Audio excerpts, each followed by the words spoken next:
మహాదేవుడైన మన ప్రభు నామమున అందరికి వందనాలు. హాయ్ ఫ్రెండ్స్, ఎలా ఉన్నారు? అందరు బాగున్నారా? దేవుని కృపను బట్టి మేమును బాగున్నాం. మనందరము దేవుని కృపలో వర్ధిల్లాలి, అందరు బాగుండాలని మేము ప్రార్థిస్తున్నాం. రైట్, మీరు ఆల్రెడీ థంబ్నెయిల్ చూసే ఉంటారు. ఆనాడు ఇశ్రాయేలు ప్రజల యొక్క దేవుడు ఎవరు, దేవుడైన యెహోవా ఎవరు అని క్రొత్త నిబంధనలో ఎవరిని తీసుకుందాము, ఎవరిని చూపించారు, క్రొత్త నిబంధన దేవుడు ఎవరు, ఆనాడు ఇశ్రాయేలీయుల యొక్క దేవుడు ఎవరని క్రొత్త నిబంధన తెలియజేస్తుంది అనేటువంటి విషయాన్ని మనం ముందుకెళ్ళి ఆలోచన చేద్దాం. దీనికోసం నేను 1 కొరింథీ పత్రిక 10వ అధ్యాయం 9వ వచనం తీసుకుంటున్నాను. మనము ప్రభువును శోధింపక యుందుము, వారిలో కొందరు శోధించి సర్పముల వలన నశించిరి. చూడండి, ఆనాడు ప్రభువును శోధించి, ఇక్కడ కింద ఫుట్ నోట్ ఉంటుంది. బైబిల్ గ్రంథం తీసి చూస్తే మీ ఫోన్ యాప్లో ఒకవేళ ఉండొచ్చు, ఉండకపోవచ్చు. ప్రాచీన ప్రతులలో రాయబడ్డాయి. ఆ ప్రాచీన ప్రతులలో ప్రభువును అనేటువంటి మాట ఇక్కడ ఈ ప్రభు ఎవరంటే ప్రభు అయిన తండ్రి అని చెప్పి అంటారని ముందుగానే ఊహించి, తండ్రి అయిన దేవుడే తన కుమారుని గూర్చి రాయించినటువంటి సందర్భం. అది క్రీస్తుని గూర్చినటువంటి అంశము.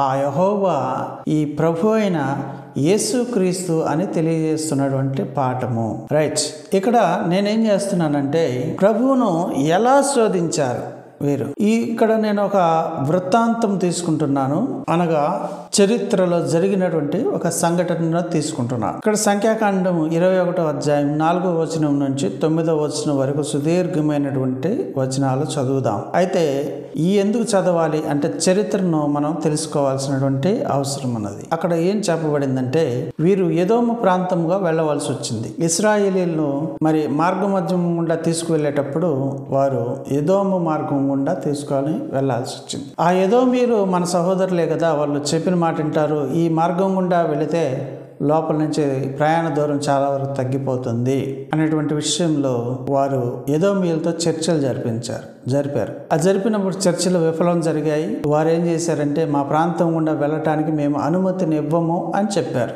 అందుకని అక్కడ జరిగిన సంఘటన ఏదో చూద్దాం. వారు ఎదోము దేశము చుట్టి పోవాలని హోరు కొండ నుండి ఎర్ర సముద్రపు మార్గముగా సాగినప్పుడు మార్గాయాసము చేత జనుల ప్రాణము సమస్యలేను. 5వ వచనం, కాగా ప్రజలు దేవునికిని మోషేకును విరోధముగా మాట్లాడి, ఈ అరణ్యంలో చచ్చుటకు ఐగుప్తులో నుండి మీరు మమ్మల్ని ఎందుకు రప్పించితిరి? ఇక్కడ ఆహారము లేదు, నీళ్లు లేవు, చవిసారములు లేని అన్నము మాకు అసహ్యమైనదనిరి. వారు గొణిగి సణుగుతున్నారు.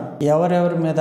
మోషే మీదను అలాగే దేవుని మీదను. అందుకు యెహోవా ప్రజల్లోనికి తాపకరములైన సర్పములను పంపెను. అవి ప్రజలను కరువగా ఇశ్రాయేలీయులలో అనేకులు చనిపోయారు. కాబట్టి ప్రజలు మోషే యొద్దకు వచ్చి, మేము యెహోవాకును నీకును విరోధముగా మాట్లాడి పాపము చేసితిమి. యెహోవా మా మధ్య నుండి ఈ సర్పములను తొలగించినట్లు ఆయనను వేడుకొనమనిరి. మోషే ప్రజల కొరకు ప్రార్థన చేయగా 8వ వచనం, యెహోవా నీవు తాపకరమైన సర్పము వంటి ప్రతిమను చేయించి స్తంభము మీద పెట్టుము, అప్పుడు కరవబడే ప్రతి వాడును దాని వైపు చూచి బ్రతుకునని మోషేకు సెలవిచ్చును. కాబట్టి మోషే ఇత్తడి సర్పం ఒకటి చేయించి స్తంభము మీద దానిని పెట్టెను. అప్పుడు సర్పపు కాటు తినిన ప్రతి వాడు ఆ ఇత్తడి సర్పమును నిదానించి చూచినందున బ్రతికెను. ప్రియులారా, ఇక్కడ మనం గమనించాల్సినటువంటి అంశం ఏంటంటే, ఇశ్రాయేలీయులతో మాట్లాడుతున్నటువంటి దేవుడు ఎవరిని వీరు శోధించారు. ఇశ్రాయేలీయులు మరి చుట్టూ తిరగాల్సి వెళ్ళినప్పుడు కొంత అలసట, ప్రాణాలు సమస్యల్లా ఇబ్బంది పడ్డారు. ఓకే, దేవుడైతే వారిని పట్టించుకోడా? దేవుడే కదా వారిని రప్పించి మంచి పాలు తేనెలు ప్రవహించు దేశమునకు తీసుకెళ్ళడానికి, కనానుకు తీసుకెళ్ళడానికి ఆయనే కదా సంకల్పించింది. మరి దేవునికి తెలియదా వీరి యొక్క ప్రాణం సమస్యలతుంది, ఇబ్బంది పడుతున్నారని? వారిని మొరను వినిన దేవుడు ఆయనే కదా. ఐగుప్తులో వారి మొరను విని వారిని రక్షించాలి, వారిని అక్కడి నుంచి తీసుకురావాలి, అర్జెంటుగా టైం వచ్చేసిందని చెప్పిన దేవుడు ఆయనే కదా. కాబట్టి గమనించండి ప్రియులారా, దేవుణ్ణి ఎప్పుడు సనగకూడదు. ఈ చరిత్రను ఆధారం చేసుకుని మనం గమనించాల్సినటువంటి అంశం ఏంటంటే, జ్ఞాపకం ఉంచుకోవాల్సినటువంటిది అంశం ఏమిటనగా, ఎప్పుడు కూడా మనం దేవునికి వ్యతిరేకంగా ఒక్క మాట అయినను మాట్లాడకూడదు. దేవునికి వ్యతిరేకముగా ఒక్క మాట, even a single word we should not spell against him. దేవునికి వ్యతిరేకంగా ఒక్క మాట కూడా మాట్లాడకూడదు. ఇది ఎప్పుడు గుర్తుంచుకోవాలి. సింపుల్గా అంటే నేను చాలామంది అవగాహన లోపంతో బ్రతికే వాళ్ళని నేను చూశాను. క్రైస్తవులు కూడా దేవుడు నాకు అది ఇవ్వలేదు, ఇది ఇవ్వలేదు, నేను ఎంతో ప్రయాసపడి అడిగాను, నాకు అది ఇవ్వలేదు, ఇది ఇవ్వలేదు అని చెప్తా. అది అవగాహన లోపం. ఎప్పుడు కూడా అది దేవునికి వ్యతిరేకంగా మాట్లాడటమే అది గమనించాలి. ఎప్పుడు కూడా ఆ సాహసం ఎప్పుడు కూడా చేయకూడదు. కృప కొరకు మనం కనిపెట్టుకొనుచూ ఉండాలి. ఎప్పుడు కూడా చిన్న చిన్న విషయాల కోసం కనిపెట్టుకొనుచూ ఉండాలి. ఎప్పుడు కూడా ఆయనను నమ్ముకొని ఆయన కృప చూపించేంత వరకు కూడా మనము ఉండాలి. సరే, మనకి కష్టాలు, ఈ లోకపు అసౌకర్యాలు కలుగుతూ ఉంటుంటాయి. కలిగినప్పుడు ఏం చేయాలి? శ్రమల యందు ఎక్కువగా అతిశయపడాలి అని గ్రంథం తెలియజేస్తుంది. శ్రమ ఓర్పును, ఓర్పు పరీక్ష నిరీక్షణ కలిగజేయనని తెలుసుకొని శ్రమల యందు ఎక్కువగా అతిశయపడదము అని అంటారు. సరే, ఆ కాంటెక్స్ట్ తర్వాత మాట్లాడదాం. ఇక్కడ ఏంటంటే ఎప్పుడు కూడా మన శ్రమల్లో మనము ఆయన్ని నమ్ముకొని జాగ్రత్తగా ఆయన్ని అడుగుతూ ఉండాలి. ఒకవేళ అదే ఆ రోజు ఇశ్రాయేలీయులు చేసినట్లయితే, ఇశ్రాయేలీయులు ఆయన్ని అడిగినట్లయితే ఆయన ఇచ్చేవాడు కదా. ప్రభువా, ఎంతో శ్రమ పడుతున్నామయ్యా, కాళ్ళ నొప్పులు, వేదనలు, ఈ బాధలు చాలా కష్టంగా ఉంది, ఏమైనా దయ చూపిస్తావా? మాకు ఆహారం ఆకలేస్తుందయ్యా ప్రభువా, ఆహారం దయచి కొంత అలసట మేము తీర్చుకోవడానికి అవకాశం నీవు బయటికి తీసుకొచ్చావంటే మాకు ఎంతో రమ్యమైన ప్రదేశమునకు మమ్మల్ని తీసుకుపోగలవని మేము నమ్ముచున్నాం. ఆ ప్రాంతం కొరకు మేము ఎదురు చూస్తాం, మమ్మల్ని అక్కడికి చేర్చు, అక్కడ హాయిగా ఉంటుంది కదా, దానికోసం మేము ఈ బాధలు పడతాం, అయితే కొంచెం ఇబ్బందిగా ఉంది, దాని గురించి చూడయ్యా అని వారు అడిగినట్లయితే దేవుడు కనికరింపడా? అది మనం గమనించాల్సినటువంటి అవసరం ఉన్నది. ఈ రోజు కూడా క్రైస్తవ జీవితము కనాను ప్రయాణం లాంటిదే. పరలోకం చేరేంత వరకు కనాను ప్రయాణం వంటిదే. అందుకని ఒక భక్తుడు పాట రాస్తాడు, సియోను పాటలు సంతోషముగా పాడుచు సియోను వెళ్ళోదమో, సియోను పాటలు సంతోషముగా పాడుచు సియోను వెళ్ళోదమో. ఐగుప్తును విడచినట్టి మీరు అరణ్యవాసులై ధరలో, ఐగుప్తును విడచినట్టి మీరు అరణ్యవాసులై ధరలో, నిత్య నివాసములేదిలలోన నేత్రాలు కాననుపై నిల్పుడే, నిత్య నివాసములేదిలలోన నేత్రాలు కాననుపై నిల్పుడే. సియోను పాటలు సంతోషముగా పాడుచు సియోను వెళ్ళోదమో. మారాను పోలిన చేదైన స్థలముల ద్వారా పోవలసియున్నానేమి, మారాను పోలిన చేదైన స్థలముల ద్వారా పోవలసియున్నానేమి, నీరక్షకుండగు యేసే నడుపును మారాని తనదు మాట నమ్ము, నీరక్షకుండగు యేసే నడుపును మారాని తనదు మాట నమ్ము. సియోను పాటలు సంతోషముగా పాడుచు సియోను వెళ్ళోదమో, సియోను పాటలు సంతోషముగా పాడుచు సియోను వెళ్ళోదమో.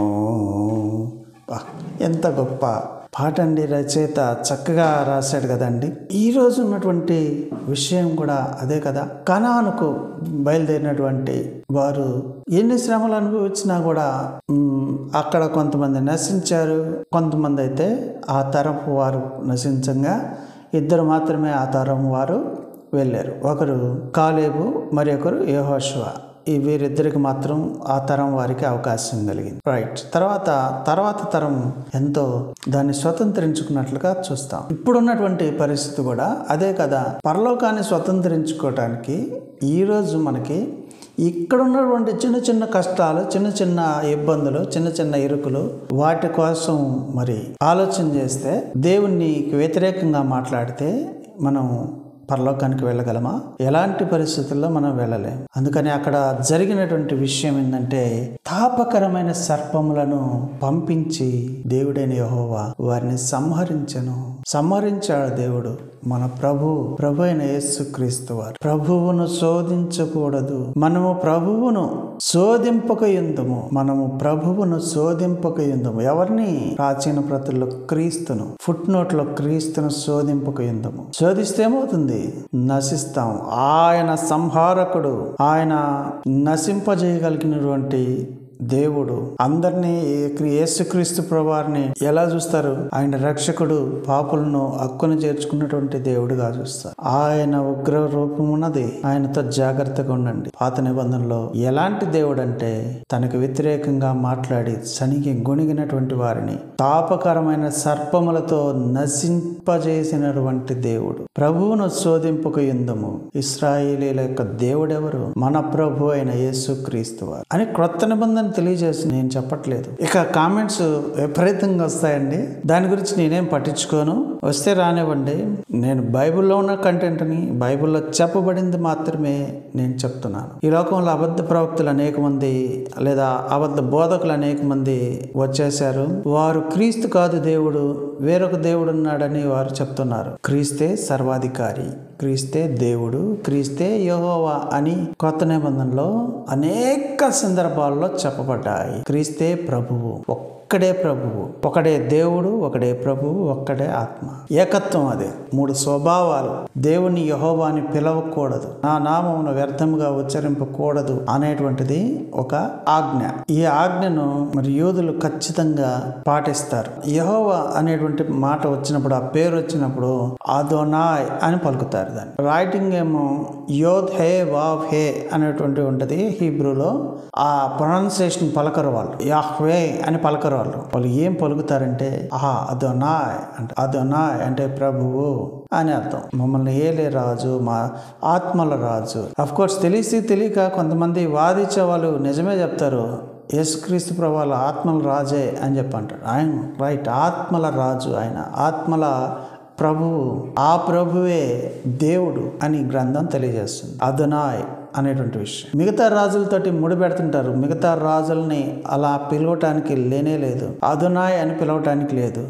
వారిని మెలెక్ అని పిలవాలి. ఈ రాజుల్ని మెలెక్ అనేటువంటి మాటతో పిలిచారు. కాబట్టి గమనించండి, విద్యావిహీనులు, అస్థిరులైనటువంటి వారు దీన్ని వక్రంగా తిప్పే అవకాశం ఉంది. కానీ బైబిల్ ఎప్పుడు కూడా అవకాశం ఇవ్వదు. సత్యం ఒకటే కోణంలో నుంచి చెప్తుంది. యేసు ప్రభు దేవుడు, అంతే. ఆ మాటకి తిరిగే లేదు. ఎలాంటి దేవుడు? దేవుడు అంటే ఇప్పుడు మళ్ళా కొత్తగా వచ్చాయి, కొత్త కామెంట్స్ వచ్చాయి. వారు ఏం చేస్తున్నారు, ఏం చెప్తున్నారంటే, దేవుడే గాని అపోస్తుల బోధలో ఏమని విశ్వసింపమనింది అని చెప్తున్నారు. కామెంట్స్ వేస్తాను. రైట్. కొత్త నిబంధనలో అపోస్తుల బోధలో ఏమేమి చెప్పబడింది అనేటువంటి విషయాలు అనేక మనకి వీడియోస్ వస్తాయి. అపోస్తులు ఏం చెప్పారు, దేవుడు ఎవరని చెప్పారు అనేటువంటి విషయం మనం వద్దాం. అసలు ఇంకా నేను దేవుడు ఎవరు అనేటువంటి టాపిక్ ఇంకా మాట్లాడలేదు.